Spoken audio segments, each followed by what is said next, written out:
Un temps à ne pas mettre un cycliste dehors. Et pourtant, Hugo Hofstetter a pris l'habitude de sillonner les routes du Sundgau, quelle que soit la météo.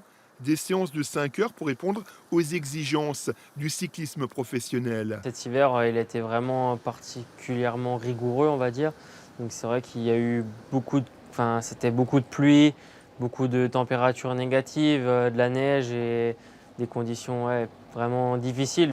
Un travail payant, car Hugo Hofstetter, à 24 ans, réussit son meilleur début de saison. Déjà 2 podiums, de nombreuses places d'honneur, le voilà aux commandes de la Coupe de France. Un leader surprise. C'est bien d'être en forme, c'est rassurant et ça fait du bien mentalement aussi. Et on prend de plus en plus confiance en soi. Il faut toujours se dire, là, on est capable de le faire.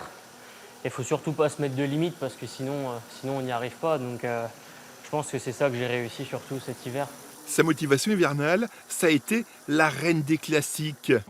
Paris-Roubaix, son Graal à lui, la course qui le fait tant rêver. Paris-Roubaix, voilà, c'est 260 km déjà, 55 km de pavé. J'ai déjà fait 2 fois et c'est à la fin, on est au bout de soi-même. Donc il faut vraiment dépasser ses limites sur cette course.